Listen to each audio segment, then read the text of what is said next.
in order to take him to a warm climate under medical advice. She has regularly been paying monthly installment to her credit Krogstad, but in order to do so, she has had to save every penny, and she has been denying to herself many things that she could otherwise have been able to buy for herself. However, she has no regrets. In fact, she is proud of the fact that she had been able to save her husband's life by having borrowed money in order to take him to Italy, where they had stayed for a year or so. Helmer's promise of job to Mrs. Lindy. When the two women are talking to each other, the man called Krogstad comes to see Helmer and is admitted into Helmer's study. Mrs. Lindy tells Nora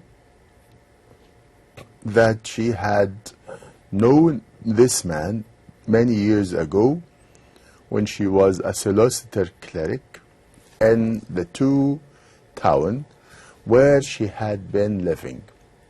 Nora tells her that this man had got married, but that he is now a widower with several children. So when Krogstad came to visit Nora, Lindy saw him, and she asked about him, and she got a reply from Nora that he is a widower now. His wife died, and as a surprise to us, they were in love long time ago, and they were planning to marry each other. But as we said before, that she left him, she left her love, she left her dreams behind and sacrificed herself for the sake of her mother and her two younger brothers. Just then, Dr. Rank, a close friend of Helmer and Nora, and a regular visitor at this house, joins the two women.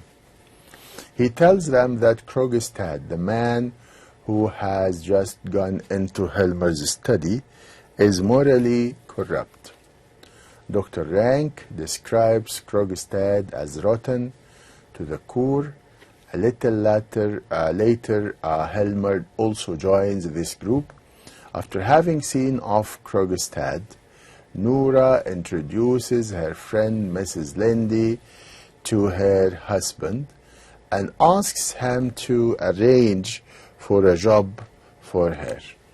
Now, Helmer promises to give her a job in the bank, of which he would be taking the charge on the New Year's Day. Helmer, Dr. Rank, and Mrs. Lindy then go away, and Nora is left alone. Now, Nora is alone after the departure of her husband, also Lindy, and Dr. Rank.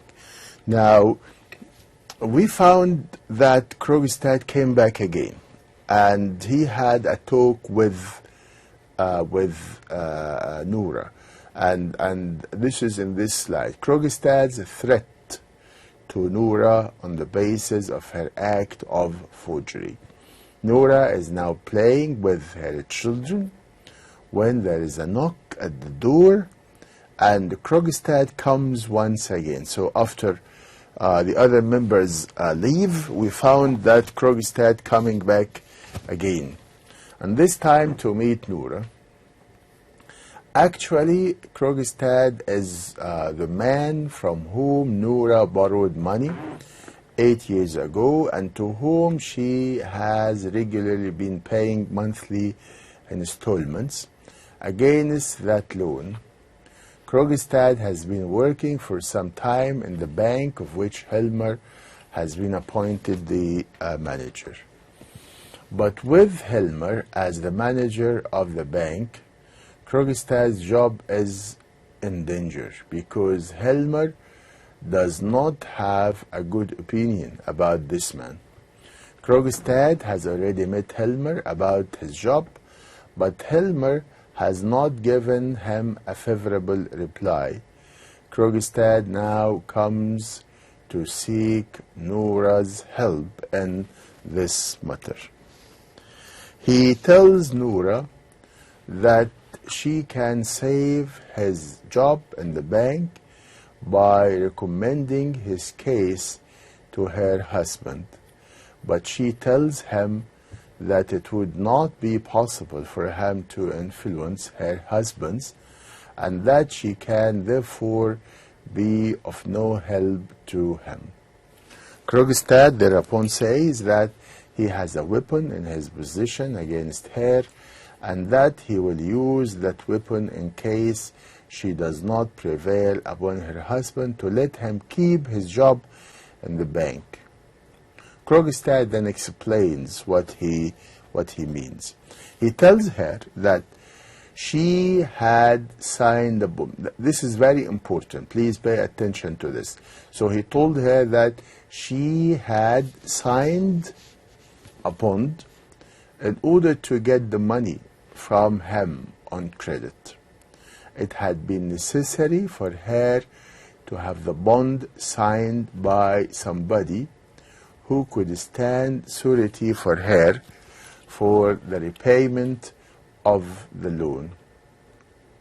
She had said that her father would stand surety for her, and that she would send the bond to her father for its signature.